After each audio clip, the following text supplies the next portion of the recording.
Yinspired is dedicated to all the grandmothers and aunties whose voices weren't heard or listened to. Created for the daughters. Aloha and welcome back to Yinspired, a podcast celebrating different perspectives in Chinese medicine and integrative medicine.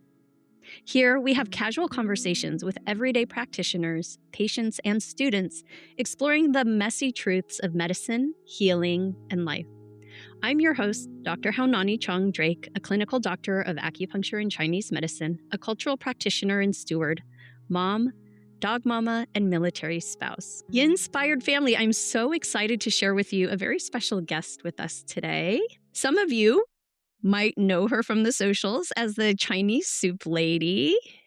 Today, we're going to meet Lisa Tong more personally and up close through our casual conversation. So welcome to Yinspired, Lisa. Thank you so much for sharing your time, your energy, your wisdom with us today. Thank you. I'm so excited to be here. I will make sure to put your formal bio in the show notes, but I really do like you to be able to share with us, with the listener, a little bit more about you, just a short intro, who you are, where you're calling from, and what you're up to these days. Sure. So my name's Lisa Tong, originally born in Canada, but have lived in Asia for most of Hong Kong, specifically my adult life. My background's quite unique in that it's not linear, where you go into a corporate role, you kind of know what you're doing and you know that's your job per se.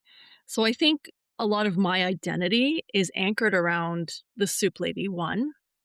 And it's a very informal way of seeing myself, but yet very ironically natural, right? So she's always been a part of me, but I've never actually recognized her formally, especially on LinkedIn, where it's very corporate. And so I have a big, corporate pillar to me, but yet there's this other side of me that I think we all carry, is that very authentic, who we genuinely are side. And so that's really who I am in a nutshell, is like technically trained in engineering, but yet there's a side of me that's around soup and then the TCM side, right? And so, and I think really the key is, who does that make me as a person? Yeah. Well, who does it make you right now, this stage of life that you're in?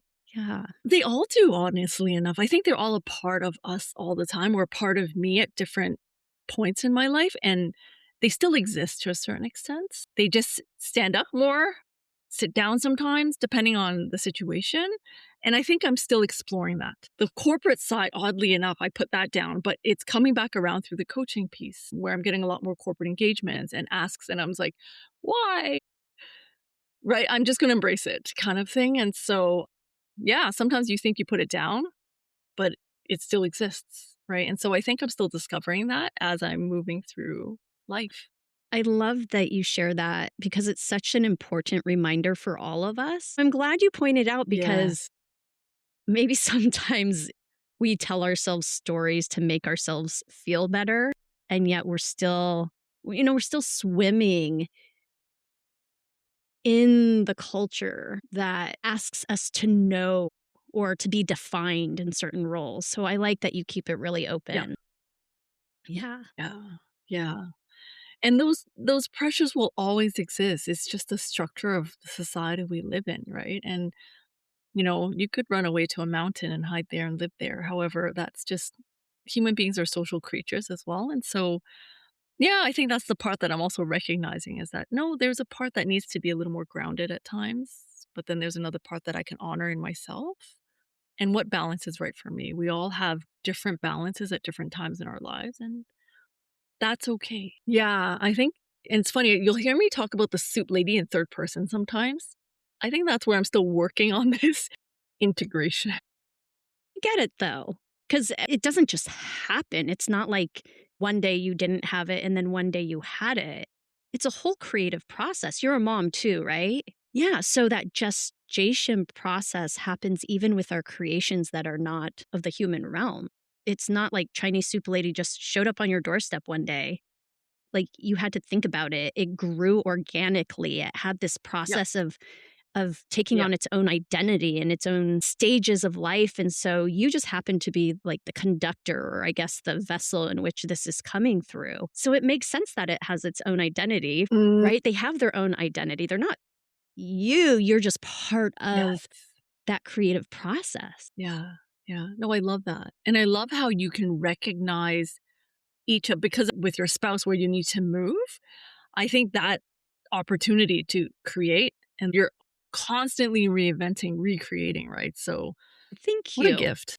As I was saying before we hit record, I feel like I know you because I've been watching your work consistently. So I feel like I know you a little more.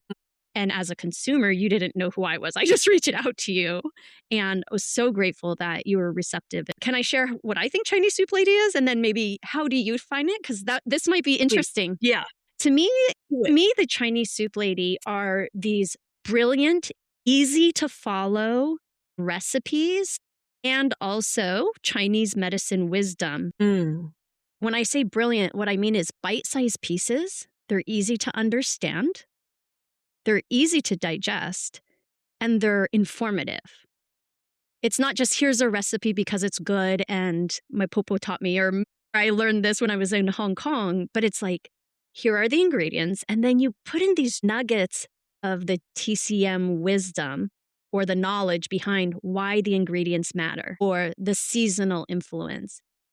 And because of that, it's really easy to connect with, at least for my personality and the way my brain works. I'm curious, what is the Chinese soup lady to you? That's definitely part of it. I think my vision at the end is really one generational knowledge, just capturing all that you can find through generations. My grandmother, my own mother, and they're very different from traditional TCM concoctions, right? Like, for example, the one that I most recently posted was about the steamed orange. And I got a lot of questions about that because a TCM doctor, practitioner, would not recommend that. They might have other herbs to say, you've got a cough, you've got a bit of phlegm, here, you're gonna take this. Whereas just to share generational wisdom. So that's where I kind of struggled with, like, it's not true TCM in the sense that it's prescribed, but it is generational wisdom that has TCM behind it. And so for me, there's a blend of keeping that generational wisdom first. And then secondly, a lot of what I'm trying to create in this Chinese soup lady is empowerment. So the ideas of empowerment of knowledge that you can say, oh, if I've got a bit of heat, right? And we're not talking extreme heat at this point. Let's say, a bit of canker sores, reach for your chrysanthemums, right? Could you know how to mix and blend very simply as food is medicine, like food as medicine, but not in the pharmaceutical sense, right? So that's what I'm trying to instill in people. So it's not necessarily the recipe itself. It's here's an example of how the concepts work. Could you go and create something on your own with the resources that you have in your country? Because not all the ingredients are available everywhere. So it's starting to allow people to recognize some of the properties of the ingredients and how it blends together and then how it blends with you. So that's really the step by step that I'm trying to build more than just a dump of recipes. Yeah, because they're endless. If you look at the permutations and combinations, it's infinite, right? Yeah, So for sure. Your ancestral wisdom that you bring into it comes through. Is your sisters involved too, somehow? we started together. Yeah. I have Chinese, Okinawan heritage origins, but having never really had the opportunity to learn the language and to live in China, even though I've studied Chinese medicine, for me, it, it fills my pot. Let's talk about soup metaphors here. It's filling that pot of wisdom that was not necessarily transmitted, shared with me to relearn, to come back to some of those things that were intentionally left out when my family settled in the United States. Thank you for sharing. And that they just come very natural to me because it's what I remember from my childhood, right? And so that's really where she was born. One interesting thing to note, so my last name is Tong, Tong. In Cantonese, it literally does, it's the soup. So if I don't know if you know the three, so it's the radical of the three dots, water, and then the soup word itself is actually my last name in Chinese. And so it's very fitting. I know it's crazy, but that's the last name that I have. And so it made sense that there was just this gift there for me. Yeah, a Yeah, cosmic it's alignment, crazy. or, like when people talk about purpose, you're a coach, so I'm sure you have these conversations a lot. It's almost like you were born, like it was right there all along. That's exactly it. Yep. And every night we'd ask, like when we're setting the table at dinner, we'd ask our parents, "What's for dinner?" Whether we're doing Western or Asian, so chopsticks or forks and knives. And is there soup? So you take out the soup spoon, but my dad would be like, "We're all tongs, we're all soups."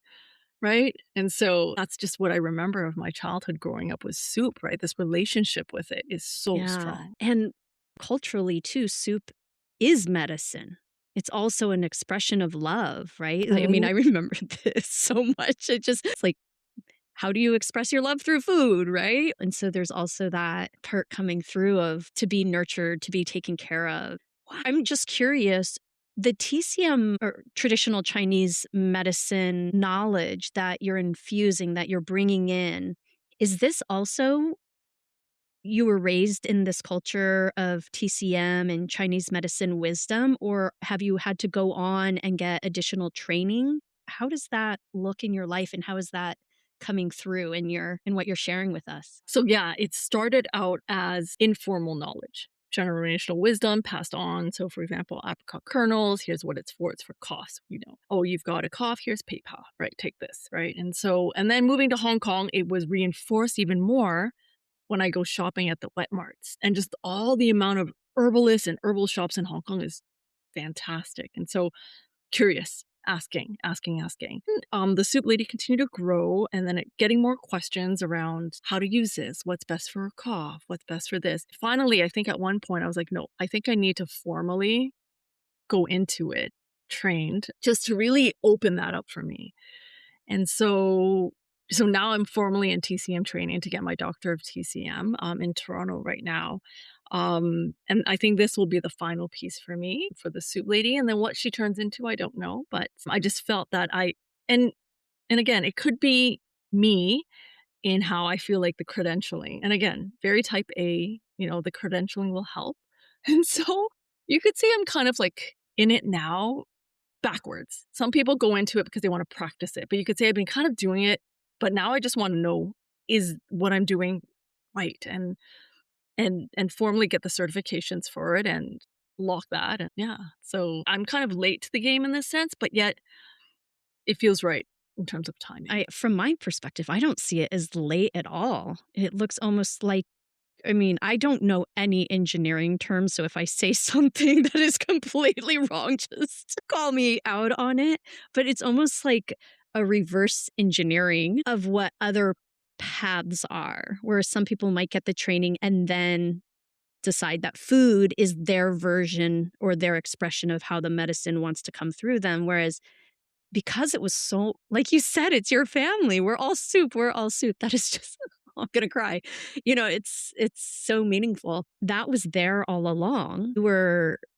You were steeped. Oh my gosh, all the puns that are coming through. You were steeped in not only the food wisdom, but the traditional Chinese medicine was already there. Now you want to just double check. And so I think the other interesting lens about my personality and my training is I try to structure the explanations in a more either engineering approach or a Western approach. And so, for example, I think one of the latest ones I talked about was why we drink warm water and not cold water. And I really want to say, no, there's a physical reason. We're going to talk about energy and the formula of energy, right? And so yeah, I know, because my mom told me all the time, grandma told me all the time, "Drink warm water, don't drink cold water." But I'd be like, "Why? Why?" There's gotta be a scientific reason. And I know some things in TCM you can't explain, all right? Meridians is another one that I'm trying to go after. But there's some things that if I can make a connection and I can explain it scientifically, I'm going to try and try to bridge that. And so I think there's another part of me that's going after that knowledge for myself about, "My mom kept telling me this. I wanna know why," right? And so there's another piece about why I'm going down it formally because I am curious. Is that how they show it from an Eastern perspective? And now understanding West and my thinking, where's the bridge, Right. if possible? Doesn't always exist, I know, but that's where I will try to make an attempt. I think you are doing it. I don't even think you're trying. You are doing it, right? Because even like you Thank said, you. not all the ingredients are available where people are watching, listening, and consuming the content. And so your ability to already have that foresight and recognize that not everyone has access to Rogue Whey. So instead we use cinnamon, right? Or tangerines versus oranges versus lemons versus limes, right? Like what are the ways that we can use the properties like you said and make it our own? Yeah, that seems to be an important part of the work that you are sharing with all of us too is how do we translate this? Absolutely. And like you said, make it more accessible, less scary, and more useful where, in your geography, in your life stage for your kids too, right? Like so there's this whole combination of the usefulness of the knowledge just in life. So it's more a lifestyle. So for me, it's more about prevention than treatment. And so that's the upfront kind of, you could say, front loading that I prefer than rather someone coming in saying, well, you know, too late at this point, it's not too late, but let's just try to push that forward. Right. And so that's really where I'm leaning more And towards. that is a very important part of medicine and healing and people's wellness journeys that is often ignored because we wait until something's not quite right. And so Yeah. you're really filling in a very important gap. I don't know if you noticed this, but since COVID, have you had a bigger response to your work and the desire to learn and to apply into their life? So I think the interesting observation here is that traditionally my customer, maybe oddly enough, before I started going into full-time TCM school, was very Asian. Malaysians, Singapores, ABCs, so American born Chinese, Canadian born Chinese, or Australian borns. That kind of group who knew it generationally from their parents but wanted more.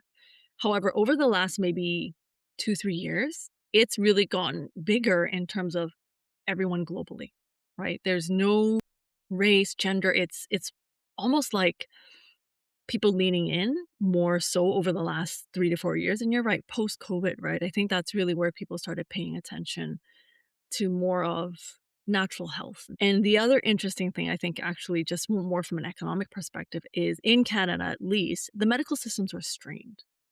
And so by default, there's going to be a pivot into alternative medicine, anyways, because just the normal, traditional Western medical is just so bogged, heavy, and wait times are really long. And so, as a part of that, there's also a natural shift because of demand and supply.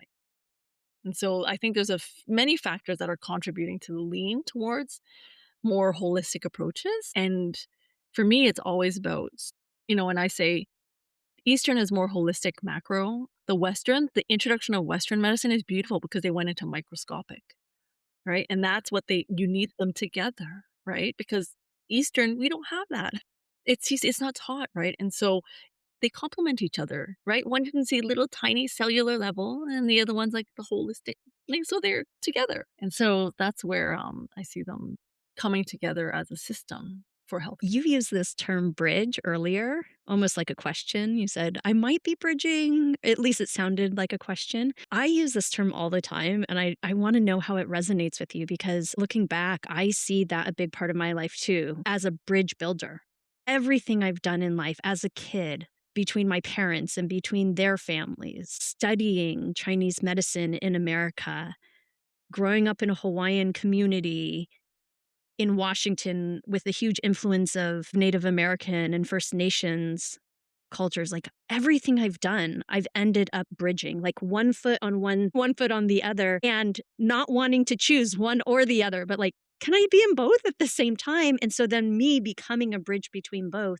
And that then informs how things want to flow through me. And everything that you're sharing, I feel very mirror like that bridge building as well, that's important to you, that is part of what motivates you and drives you and naturally wants to come through you.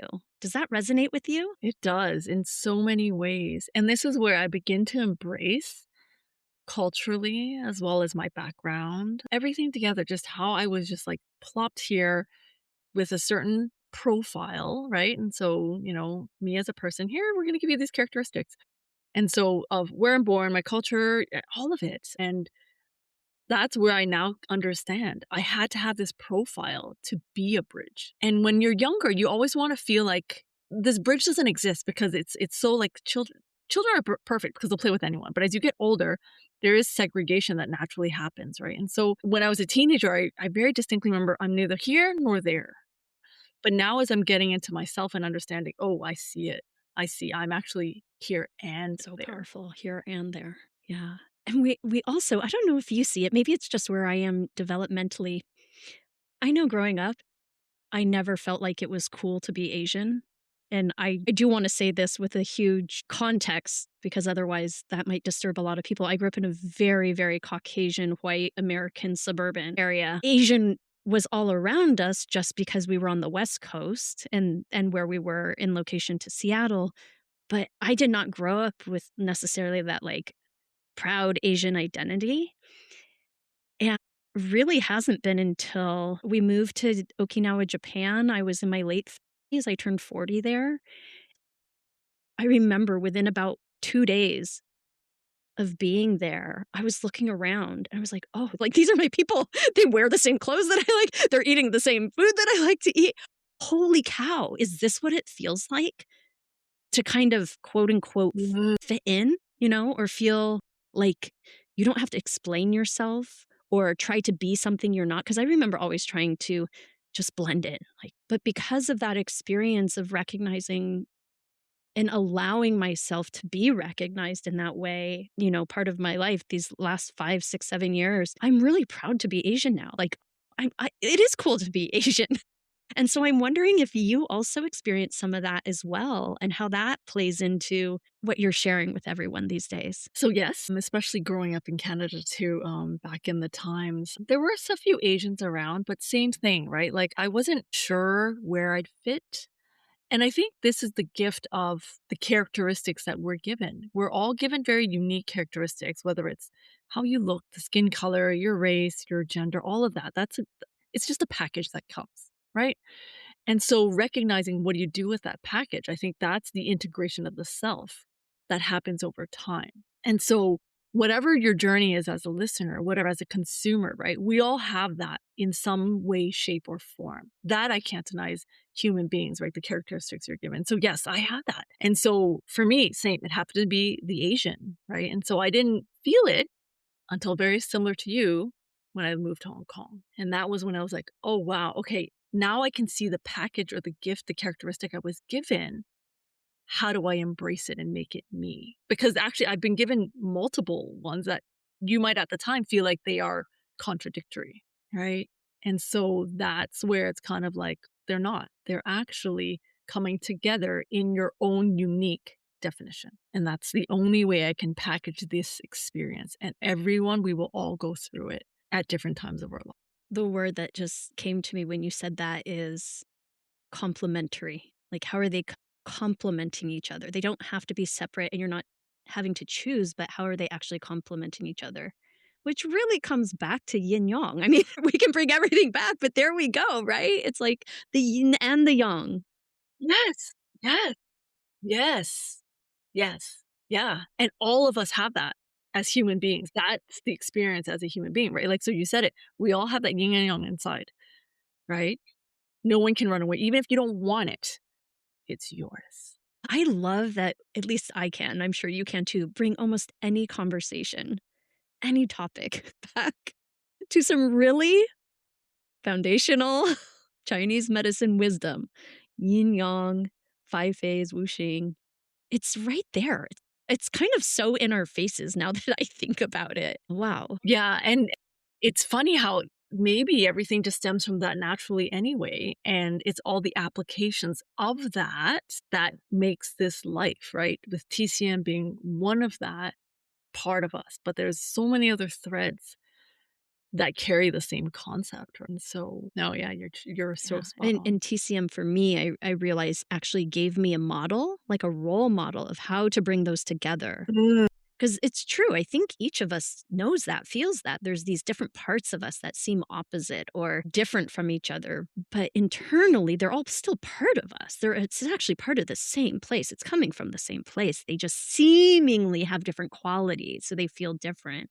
But it does. It just comes back to this yin-yang, the one transforming into the other. And even within yang, there's yin, and within yin, there's yang, right? Like, it's just over and over. It gave me a model and a language to see that, to name it, and then by choice, but I did naturally, is like fully embrace it. Just go, oh, they don't have to be separate. I don't have to choose. No, no. So, I mean, a very common one, I think, when you speak of this, especially when I work with clients in coaching, is the heart versus the head, right? A lot of people in corporate have this dichotomy about, well, but I want to follow my heart, and yet my head's here because of corporate. Fine, but actually, it's finding that balance of the yin, that corporate piece inside passion, and then passion inside corporate. Like, they can all coexist to a certain extent, right? And so sometimes, yeah, life feels like we have to choose something, but it's not always black and white sometimes. And I think it's everywhere. You're right, right? And so that's a really simple example of head and heart. That's one of the yin and yang concepts that exist in us, but there's so many more. I just got truth bumps thinking about you as a coach working at the corporate level and how you're bringing these concepts in, almost like from the inside out, like a Very ninja gently. coming in. I'm very tactful, very gently, right? Like, I mean, it's recognized, and I think this is the fascinating thing about how this exists in me as also very extremes, right? Like, one very corporate, type A, black and white, I see it, right? But then there's the flip side that's like, no, but I see that spiritual, softer piece, and how to really bring those messages gently into the different types of people, right? So, yeah. I mean, this is directly macrocosm, microcosm reflection, right? Another TCM principle here is we were talking about the medicine piece of it and the clinical medicine training side. But what you're offering I is know. like the medicine from the home, the traditional wisdom that's just passed on. And you might even consider that, I don't know why I want to say this, but like invisible medicine, it's still medicine, it's still healing, it's still wisdom. It is the wisdom that you're now formally learning. And there we have that same type of dichotomy of like medicine, stamp of approval, white coat. But then we have all of these nourishing traditions that come from the home, that come from the heart, that come from grandmas and aunties and uncles and wisdom keepers, right? Do we have to put a stamp of approval on that to still call it healing or medicinal? No, you're so right. We don't actually. We don't. And so, a question to test that, if you're a listener and you want to test, very rational thinking is, when we ask for kids, what do you want to be when you grow up? I almost want to rephrase that and ask them, what impact do you want to create to the world, right? And that's healing. That's where you answer with healing and not with, I want to be a doctor, right? Because healing can come in so many forms and shapes: food, our parents, in so many channels and mediums. Whereas when you think healing, very Western or traditional or rational thinker, logical would say medicine, right? And so I think this is where you're trying to also ask and challenge, is that medicine the same as healing? Is healing the same as medicine? Where is one bleed into the other or not? So I think just as people, like if you're asking your kids, what's the question you want to ask them to think about in terms of whether it's structured or whether it's more intentional, Yeah, not right? what you want to be when you grow up, what you want to offer. Yeah. Yeah, How do you want to change how the do world? you How do you want, want to make impact? and that changes it from the me, the ego, the role identity to how am I going to be of service? How am I going to be a community member? Yep. Yeah. Which, Yeah. And so I think you yeah, and asked a it all, really great question. no, no, no. I To mean, me, I mean, I'm sitting actually. here too. Like, I can't wait for my kids to come home and ask them, right? We actually started kind of not forbidding, because nothing's forbidden, but stop encouraging that question to be asked among our family because it Mm. doesn't make sense. Like, why are we asking kids this question? Yeah. Yeah. It's title, like, yeah, I'm with you, right? That ego piece around title. Essentially, it's a title-driven question versus an impact-driven question. A title driven expectation. You know, I was going to be a doctor, you're going to be a doctor. We talked about this a little before we hit record. It kind of feels like a breath of fresh air. It feels so opening in the heart to think about if that could have been reframed. Like, oh, that gives me so many more options. Yeah. Absolutely. And you don't have to start when you're trained, or you don't have to start when someone recognizes you, right? You can start when you're ready, and this is, again, it's the same thing to how do we show up? We show up with approval, we show up because we approve of ourselves and what we want to create. Yes. So coming from a place of like that sovereign, authentic, here's what wants to flow through me. This is my expression versus sometimes the expressions we take on to try to fit in a mold. Yeah. Wow. I did not think our conversation was going to go here. I'm just going to let that sit for a second. Thank you. this is this has been a very heart-filling, nourishing conversations. I very much appreciate it. Thank you. So when I knew you were coming on, I thought I was going to be asking a ton of specific questions about soup. So I'm wondering, can we? Are you We open can, to we can that? go there. Let's do it. Yeah. I guess before you're even buying the ingredients, there's got to be a step before that that allows someone to recognize, I'm going to do this. How are you getting people to understand why this is important? Your audience is everywhere in all different types of environments and all different accesses to food. So what are you finding people's motivation to be, to engage, to stick around, to want to learn? So probably two big reasons to answer that. The first is people who've grown up with it, understood it, but have no idea what they're doing or what's going on. So very much so they want to do it for their kids. That's one big driver right now. Is like, I have kids. So the point of shift is I have children now. I would like this for them. Perfect. So that's one big driver I found for a lot of my consumers. The second one is I talk about lifestyle, and lifestyle being things that change doesn't come overnight, right? People want to lean into things that are easy for them, that flow and are natural. So one of the easy ones is, all right, do you want to, like, for example, if you feel like you're consuming certain things that you want to shift a little bit.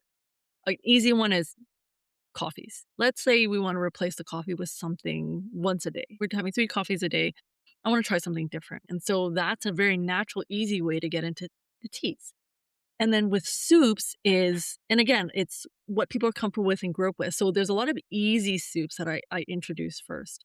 Not a lot of the complicated ones where you're blanching, you've got 2 pots out, crazy ingredients. As simple as just like water, chicken bones, apples, or Chinese yams to start. And you don't even need to use Chinese herbs. It's crazy, like sometimes how we feel like Chinese soups have all the herbs. Yeah, like the intense ones do, but very basic everyday Chinese soups. You're probably talking about regular dates, and you use any type of dates, whether they're sweet dates, dried red dates, even the meiju dates you can do as well. Any dates, have your pick, go at it, right? Drop that in with, and that could be enough, right? And so it's creating that easy way with what you've got, what you understand culturally as well. Any of the ingredients, right? As long as they carry some of the same properties and flavors, it's perfect. I had never even thought about using medjool dates, but I have them in the cabinet. Yeah, why not? Why hadn't I thought about Yeah, that? That's why not? crazy. I'm I like, know, oh my gosh, I'm so excited. yeah, it is a little more expensive as a product at the very end. However, it's a great Yeah. replacement as well, right? Yeah. So What are some of the other easily replaceable items that you've found or come across that people have shared with you? the big ask a lot is, well, I don't have a lot of meats, or I don't eat this type of meat, pork, beef, they're all variants, or I'm vegetarian or I'm pescatarian. And so some of those dietary ones I get a lot, right? Because I do post soups that tend to have meats in them. And so let's work on like protein based replacements. Tofu is a great one, but bland. So pan fried or fried is nice. Nuts, right? And so nuts are super easy. Any of the nuts, just go to a grocery store. You've got cashews, almonds, walnuts, whether they're roasted or not, it doesn't matter. Drop it in. Chestnuts are great as well. And then the other one are mushrooms. And typically when we think of there could be the Western ones. No, we're talking more dried ones. But if you go to the mushroom aisle, there's so many. It's amazing in an Asian store, right? And we know like shiitake mushrooms are the most common ones, but there's long organic mushrooms, there's oyster mushrooms that are chopped, any type of mushrooms, right? And so I think there's so many options that people just need to experiment with and try. I wasn't even thinking of mushrooms when I asked that. I'm so glad you brought that up. Yeah. And I see more and more mushrooms being used in culinary spaces as well. So maybe it's my age and now I'm finally looking and ready and loving them. I did not like them growing up. But oh, they have such a amazing that umami, that richness that really is it's a unique and is very different from the meats. But yeah, Chinese medicine does have a lot of meat-based dishes.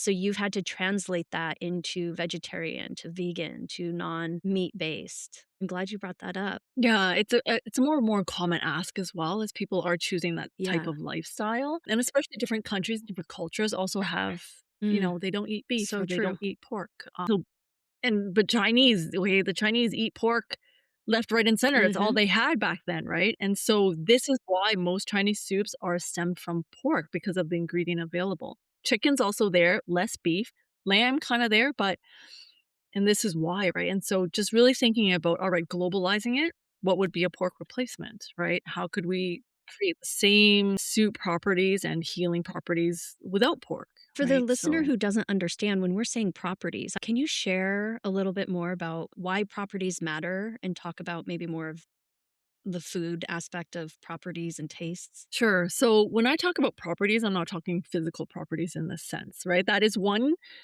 cut that we can talk about, but it's the TCM lens of property or what we call as nature as well. So within that, you've got properties such as the Western property would be, is it hot temperature wise, right? So measurable in degrees Celsius or Fahrenheit, cold, iced, not iced. But when I talk about properties, when I say cold and hot, also it actually really means more yin or more yang in that sense as well, either warm or cool. And every ingredient, you could say it's kind of energetic property. That's another way to put it, although in TCM we don't use it in that sense, but it's the same thing. Every ingredient carries a certain energetic property with it.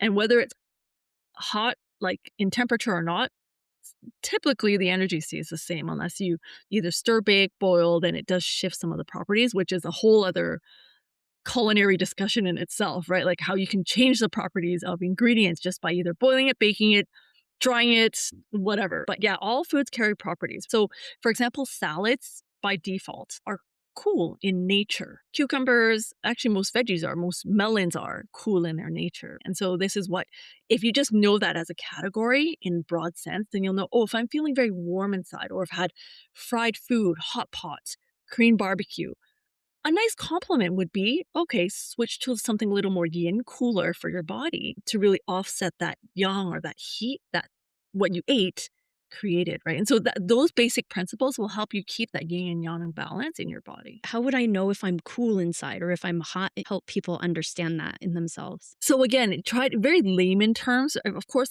so what I'm loving about TCM at this point is in my head, it's a matrix. And it's a matrix of combination permutation. But at the end, there's some very basic feelings that you can tell, right? So the heat one's an easy one, especially if you're excess yang or excess heat, right? It's like you've got your tongue will feel swollen, puffy, acne breakouts, irritability, red flushed face. So there's some really telltale signs to just look for in the body. The body never lies in terms of what shows up. This is the beautiful thing about TCM, right? Like everything's screaming on the outside on what's happening on the inside. And so self awareness, start with that. Just sense checking your own body. Do you know your body? Right. And that's where, again, I really teach people to say, just sense check yourself. Right. And you'll have a sense of where the needle is falling. They might not necessarily know which organ it's associated with. That's another piece. But at least you know, am I in excess right now, like yang? Or am I in a yin deficiency? So you've got night sweats, right? Like that's also a clear sign. So just very simple things that telltale signs. Pay attention to your body. As you said, the body never lies. I love that you use that because I say this all the time too. What is on the outside is what's on the inside. The outside is simply an expression of what's going on the inside. Yeah. Sometimes other things I'm thinking of that people might connect with too are like this idea of inflammation. I don't want to, it's kind of become like a catchphrase for everything, but really inflammation is heat. It's too much heat. So red eyes, burning That's it. eyes, Yep. bleeding gums Yep. or hot gums. People will tell me like my mouth is so hot and I Yeah. haven't eaten anything and I haven't eaten cinnamon or, Yep. like a spicy thing, but it's like it's hot in there. Yeah. And so Yep. then cool Yep. signs, because I think it's a lot easier to understand the hot signs. What are some cool Yep. signs that Yep. we might connect with? One is that you have too much yin, but when you have too much yin, so cold hands and feet, but what happens is, um, you will be thirsty, but Yeah. for hot things, right? And so there's this correlation as well to like how you're feeling on the inside to a certain extent is what you want to consume as well in feeling. So it's not always one to one. With cooler, you're right. It's actually more multiple and not so obvious. So that's how I'll show up as well. And I do, the tongue is the most basic one for the tongue, though, is also just, is it red or is it pink? Right. And so you can diagnose that. So that's a really basic one that I do. Just check your tongue in the morning before you brush your teeth, right? Look at it. And that'll give you a good sign because overnight you've had that really process your body and that's how you're showing up. Right. And so the first one I will tell people, just check your tongue in the morning. That's it. Right. And it'll give you directionally too cool, too hot to start. And then use other signs to check, right? So, yeah. One thing that does really resonate with some of my clients and patients are they'll say, I crave warm. So whether it's I always want a shawl around me or like my friends wear one jacket and I wear two. I crave warm beverages. Like I can't drink cold beverages. It makes me feel worse. So that would be too much cold because there's already too much cold within. So they're craving the things that warm them up. Also the color white, which I know is hard because we're all different skin tone, but when there is more yin, more cold, the color depending on Mm. tends to have more of like that paler version of the color spectrum. We don't have time and space to go into this because we're getting into more complicated permutations of yin yang and diagnosis. But if you look down at your hands and they're cold and they're white, like that's cold, Yeah. right? Yep. That's too much cold. Yep. Yeah. Yep. So for the Yeah. listeners, if they're wondering if I'm Yeah. cold, if I'm hot, because a lot of your recipes that you share are also then this will warm you up or this will cool you down, this will nourish yin, this will activate yang. So you kind of have to start there to do that self-assessment. And then from there, choosing a recipe and what you share is you're balancing. So if you are warm Mm. already and you're having some of those hot signs, we don't want you to add more hot. We don't want you to add more spice. We actually balance it with more cooling properties, cooling foods. Yeah. Yes. Yeah. Yeah. So we're in winter. We're both in winter where we are. We're North Hemisphere. Do you have a favorite soup right now to balance the cold of winter? So for me, I tend to lean towards more chicken soups in the winter as the warmer meat versus your protein, your pork. And so that's the first by default. We'll lean towards more chicken. Red dates is always great. And so for me, it's the classic black silky chicken herbal soup. I'm going to be making it like almost for the next few weeks. And so that's a big one for me. And I know black silky chicken is a very unique ingredient. Can't get it everywhere, but the chicken is literally black, right? The skin is black, everything. And it's skinnier than your normal white chicken, but it is more warming. It's more nourishing in that sense.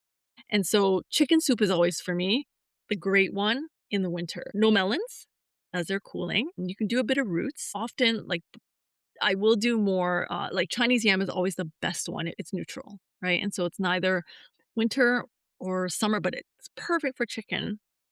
And then I will lean towards more warm ingredients, your red dates, dried longhans. If you want something more powerful, you could do the dongui. And so anything in that warming space is definitely what I would lean to right now. Simple. It doesn't need to be complicated. I mean, honestly, something as simple as, and ginger, something as simple as chicken breast with ginger and red dates, 3 ingredients, is amazing for winter, post menstruation, postpartum, right? And so sometimes we think Chinese soups are so complicated. You need to blanch it, then you need to soak some of the ingredients. No, just go with fresh ginger. Keep that in your fridge. Warm, perfect for the winter. Yeah, chicken breast, red dates, fresh ginger.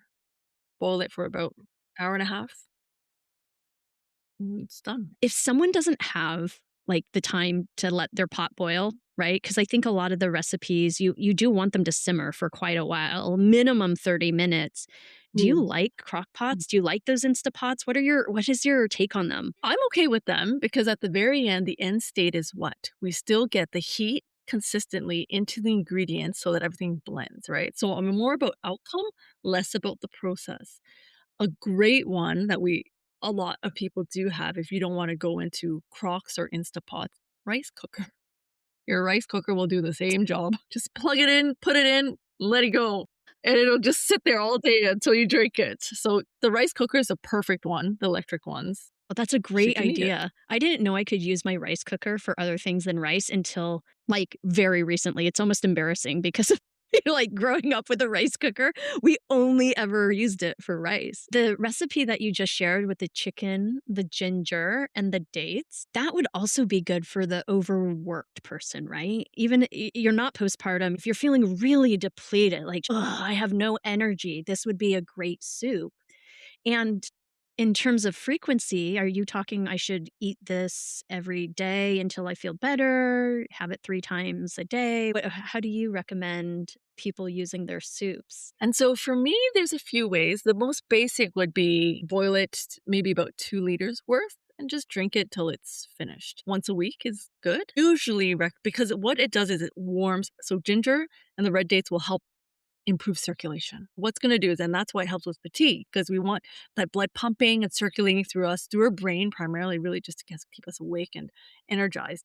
And so that is where I'll say, okay, if you feel that you don't sleep well, maybe have it earlier in the day.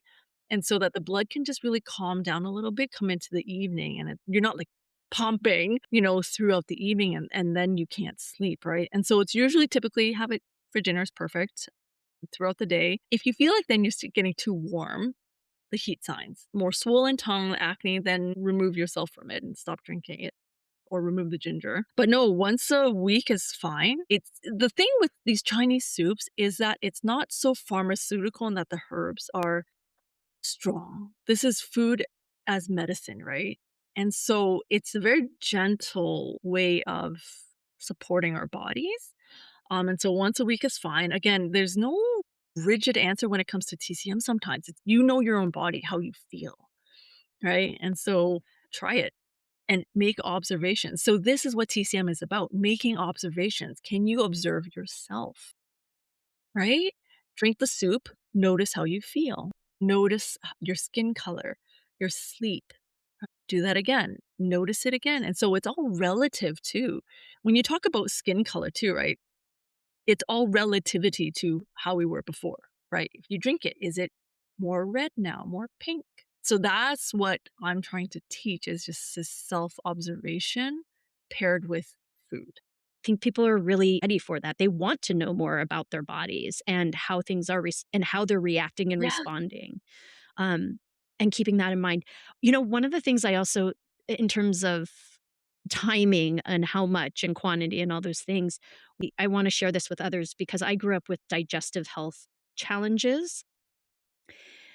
And one aspect when I was using Chinese medicine based food, therapeutics, and foods to reset my gut, like repopulate, if we're talking gut biome, but also the yin yang energies, just get it back on board, is that I had a teacher ask me to have my soups in the morning. And it never occurred to me, like, I can have soup in the morning because like it's a dinner thing or it's a lunch thing. It was never a breakfast thing, right? Oh my gosh, soup in the morning and especially something that's warm, that's nourishing, it's going to give you energy. It is so much more sustaining for my vitality, for even the complexion of my skin. It's not always about the nighttime routines for our skin. It's all day long and how we're nourishing our skin is a reflection of that internal space as well. So when we're talking about quote unquote beauty or the aesthetic aspect of our complexion, I love that that's one of your messages too. Is like the beauty comes from the inside out.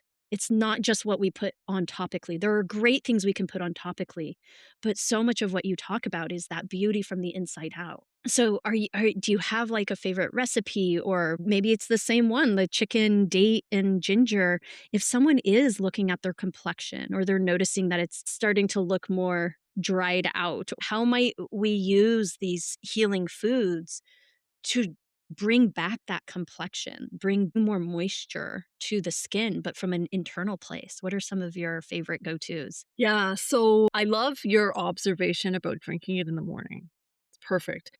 And actually in Asia, a lot of people, congee is a great one. Why first thing in the morning you're having congee? It's just a staple. But for the skin, I think the skin's a great thing. So the one thing that we recognize is that actually the skin is very much connected to one of the organs in our body, which is the lung. And so every organ, every part of us somehow has an internal piece. It's like there's something on the inside and the outside. And so one thing to pay attention to is quite interesting is like, all right, how can we nourish that part of us if we're interested in the skin?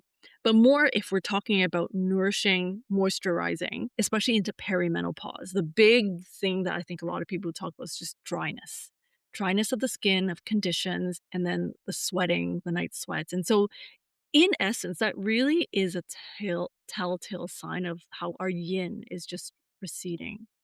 And that's what is that moisture piece. There's a few that I do recommend. Two I'm going to throw out there. The first one is around how I'm going to manage my irritability that comes very naturally with perimenopause, even just parenting. But one that I drink actually very commonly is roses. It is a little bit warming, and so I'm just gonna say that first, but if you wanna soften the heat, add some chrysanthemum flowers. And these are really common ingredients you can find. Amazon, perfect. There's so many that you can buy. And roses exist in every culture as well. Rose buds, dry rose buds. This is gonna really help with the irritability. Um, and then the chrysanthemum, if you're feeling hot, will really help with the cooling. And so that's just red roses. Think about how you want to blend it, right? If you want a little bit more sweet, add a bit of dried longan, so the dried dragon fruits, but that's it, right? You don't really need a lot. Or a bit of a small tangerine peel is also something else that you can think about. But roses is a very common one that we can all reach for. And then for the perimenopause, it's really around more yin, goji berries, one that's just perfect all the time for yin, and then anything cooling. So you've got like your honeysuckle teas, even mint teas are perfect. Peppermint, which is a little more Western. And then in the TCM realm, it's the chrysanthemums, the honeysuckles. And there's a new one that's actually quite Western now. It's called the butterfly pea, where it was all over social media at some point. The blue tea, okay, the blue flower. And so that's actually more yin based as well. And so if you want to try something new and cool and colorful, that's something to try as well. I hear you saying is we're really nourishing the yin on the inside so that moisture begins to seep into the tissues, and enough that it comes all the way out to the surface so that the complexion has that natural dewy, natural moisturized. Perfect. Yeah. Snow pears actually, sorry, another one that's really top of mind easy. Just consuming snow pears, whether or Asian pears, they're the big brownish ones, not traditional pears, but big and round and fat. So those pears are actually really good for moisturizing as well. They taste so different from the other pears. They're so juicy and crunchy. It's like one of the tastes of childhood that just comes forward. You just came out with a bunch of great posts, maybe even this week, of showing the gradients between cold foods and hot foods. And I forget the other posts you did, but they were informative. They're like infographics. And so those might be very helpful for people who are visual or just want something right there on their refrigerator to reference. They're excellent. One of my favorite things too for women who are aging or feeling really exhausted is it just ironically happens to be this way, or is it nature's intelligence, is that the foods that are the color black tend to be really, really nourishing, right? They're so good for women's health, for skin, for that yin nourishing, that moisturizing from the inside out. And so when we look at black foods, we're looking at like black sesame. You said the black silken chicken, right? Why am I blanking out? What are some other Which ones? Black beans. Yes, black Black beans. beans. Black beans are a good one. Yeah. Walnuts actually are, like, a bit darker, but walnuts are perfect as well. Figs, Black blackwood wood ear, ear. figs, Yep. the dates again, medjool. You can find red Yep. dates, but medjool dates are that Yep. dark brown, black. Why don't you talk about this? Because I've, like, especially coming into perimenopause, it's all about the kidney, and that's why, like, that's what the affinity is for the black ingredients, but yeah, it's all black. Yeah, that's a great way to look at it. Go for the black ingredients.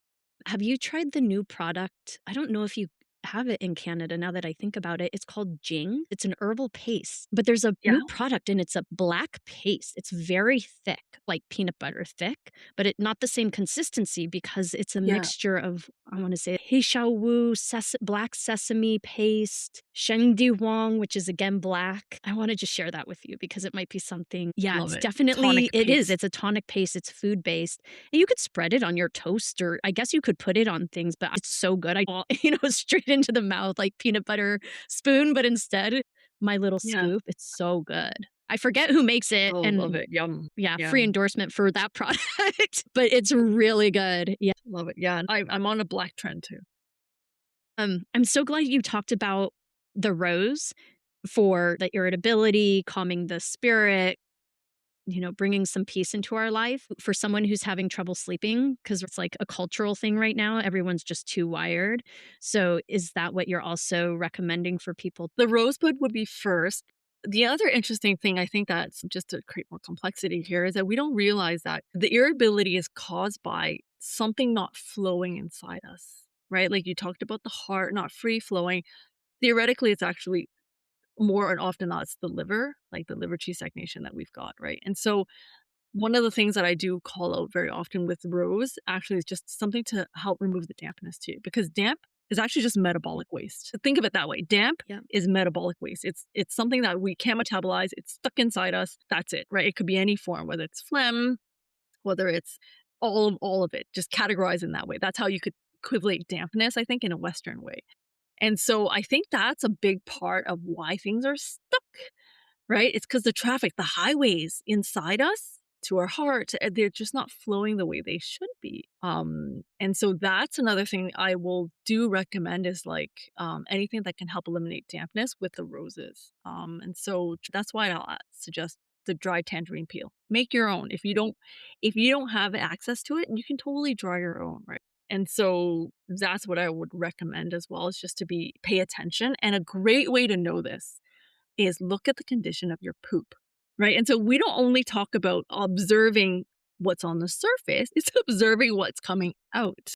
And so before you flush, just take a swivel over and look. Is it sticking to the toilet? That's a great indication of dampness, first and foremost, right? Is it hard and lumpy? Just observe. That's all I'm asking. Like I ask a lot of the people that follow me is just check your poop. Right? And that's a great indication as well to how you're doing inside. And so these are just little things to pay attention to before you flush. One of my favorite teachers, he used to say, I know you think you're becoming a Chinese medicine doctor, but you're becoming a pee and poop doctor. Like you can Totally. learn so much about a person's health just on their excretions. What does your tongue look Yeah. like? Yeah. Right? Which is not necessarily an excretion, but something that we're going to visually look at. It's part of the body that we can see on the Yeah. outside. And then what's Yeah. coming out, right? Yeah. So, yeah, that's really good. I'm glad Yeah. you brought that up. Yeah. Yeah. There's so many things. Yeah, like even your pee, is your pillow more yellow because Yeah. that's the sweat, right? Just all these things that we don't realize are giving us signs. Smells. Yeah. I just remember this because I shared this with someone this week. They're like, it's so stinky. I was like, that's what we call heat. Anything that is so stinky coming out of your body, whether it's gas from the mouth, Yep. gas from down below, like Yep. anything that is so Yep. stinky, if you Yeah. can say that about your own self, Yeah. that's heat. That's too much heat. Yeah. Yeah. And so, again, Yeah. observing, knowing these things about us is so empowering. And then, based on that, we can make choices in our food, in our lifestyle that help to bring balance. That balances that yin and that yang from the inside out. I might have a very impossible question to ask you, but do you have a soup that was like, you can only have one soup for the rest of your life? What would it be? Could you even answer this? No, I can't. I mean, if I had to pick one, it would be the chicken, red dates, and ginger. That's it. It's basic, get anywhere. It's very useful, especially for women. And I do make it post every month for my daughters after their periods as well, and for myself. And so that's just one you can do any time of the year. The ingredients are pretty available. Like I said, you can use a frozen chicken breast. That's how easy it is, right? Just pull a chicken breast out of your freezer, put it in ginger, and just let it come together. So that would probably be my, if anyone wants to try something just like first timer, go to that one. That one's probably for beginners. My daughter does it in college for herself. Yeah, Have they it's that carried easy. on the soup tradition? Do they make their own soups? They do. The older one more than the younger one. The younger one likes drinking it, less making it. But this is where I'm trying to simplify. Could we, very traditionally, it was all about pork bones, chicken bones, the blanching. But the drumstick now is a great replacement for the full chicken carcass. You still got the bones, you've got a lot of flesh. And what you can do is you can actually keep the chicken meat, just peel it off if you don't eat it for another meal, right? You could put it in pasta. So it's just how to blend how we made soups before in a more simpler way for our busy lifestyle. And I like that modern convenience. I find that so many people are disconnected from their food in general. So to put their hands back on it and to be part of that making process can stir, it like stirs the heart. It fills the heart. It nourishes. Yeah. And I mean, it could be as simple as, so one of the things that I've really advocated is preparing it in frozen packs, and you can get food sealers. So literally, it takes me about maybe 30 minutes to make 4 or 5 soup packs, freeze them, and before you go to work, put it in your rice cooker, add water, close it, and then when you come home, you will have soup. Or even at lunch. Like, so there's so many ways, creative ways that we can still make, consume, and support soup around our life without being hard, heavy, or a lot of work. Thank you. I really appreciate you coming on and sharing your wisdom. I like to end with a rapid fire round just to kind of like pull out what else is going on and who are you? Are you open to us doing a little rapid fire? Yeah. Okay. Yeah, yeah, let's do it. What's the best advice you've ever received? I think it's going to sound very ironic in this. I think the best advice, honestly, is from my grandmother and mom about drink warm water. And I never understood it until my more formative years. But seriously, that's generational wisdom that didn't understand why, especially growing up in the West, has so much power and wisdom behind it. Drink warm water where you can. Convince us why warm water over all these ice drinks that people are drinking. All right, so from an energy perspective, and I'm talking about kilojoules, this is real science, right? There's a calculation for energy. And so the idea is that if you're going to convert, let's say, a 0 degrees Celsius cup of water into your body temperature, 37 degrees Celsius, the energy it takes is 6 minutes of brain power or 2 hours of digestive power to convert that 1 cup into body temperature. And so it's not the same energy that you talk about, like losing calories. It's actually internal energy that could have spent otherwise just to create your body to function. Right. And so 26 minutes of brain power to convert 1 cup of cold water into body temp. My question to you is, how do you want to be using your energy? What is your choice in how you want to be spending your own body's energy? So that's the scientific reason about why it's better use of your energy in other ways versus then just converting something you can control on the outside. Yeah, I broke it all down. Like the whole formula, I have it. I've talked about it. It's translational work, building a bridge again here. I love it. Yeah. Okay. Yeah. So what's the worst Yeah, advice it's you've fun. ever received? I don't look at anything as worse advice. I think for me, what I look at it as is like, what am I learning? This is the new shift that I've come to lately, is that all experiences, even and someone leaving like a negative comment or something that's not unpleasant on social media, is basically, wow, they took the moment and time and energy to actually type this for me.